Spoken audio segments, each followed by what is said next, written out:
Again, I'm Dr. John Tolmosoff here with Dr. Chapman. We're discussing hyperthermic patterns and malignancy. And there's three main areas that we look at when we look at malignancy and on thermography. One is increased metabolism. The next is hypervascularity. And the third is thermal regulatory dysfunction. Now, increasing metabolism, this was brought up with Lawson in 1956 and 1957, Dr. Chapman. And would you discuss a little bit about the increased metabolism? Is that one of the primary things you see, or?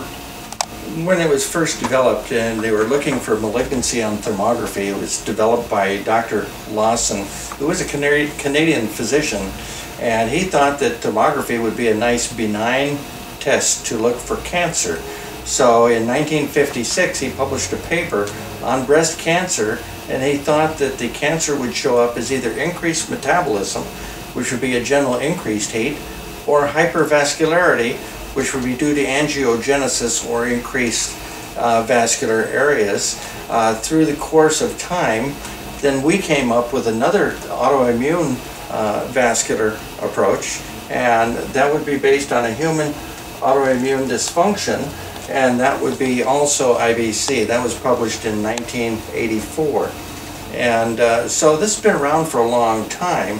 IBC is now getting a lot of exposure, but these three areas are certainly areas that we pick up the cancer with. Okay. You want to go to the next one and show some? So this is what increased metabolism is going to be looking at, like. And right. That would be if the tumor is fairly close to the surface of the skin. You have to have enough heat that will actually project outward, and you'll be able to see it. We have this in a split screen right here, which I don't know if you can see my finger, but we have increased heat here, and then in a 5-degree window we have it the same pattern, so we see both, and then in black and white we can see and identify the actual distribution of the tumor. That would aid any physician is doing any work on the patient. Good. Okay. Now, here again is increased metabolism, and you could definitely see the difference between the right breast and the left breast. A lot more vascularity and heat being emitted on that right breast where the pathology is. That's correct. Then we have hypervascularity.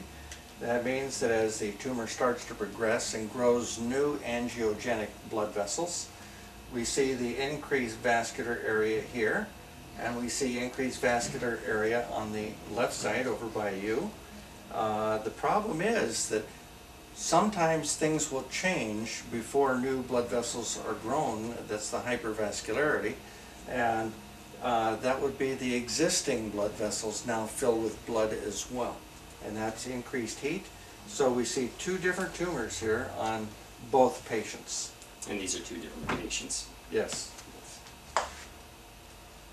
And there again is another view of what we would look for, and it would be just a big red flag if we saw something like this on a patient. And sometimes this would be how many years before an actual development of a cancer that could be picked up by a mammogram?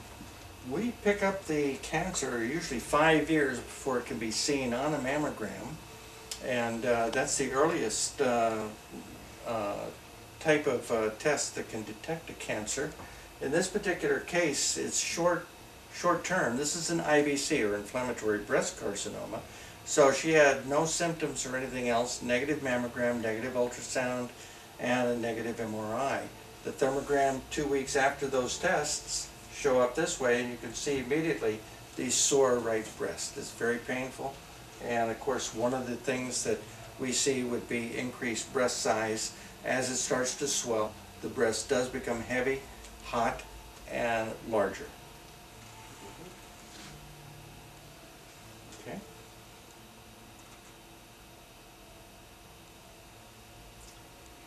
Well, let's discuss thermoregulatory dysfunction. Nitric oxide was one of the things that we've always discussed in terms of the thermoregulatory dysfunction, how it affects the sympathetic nervous system.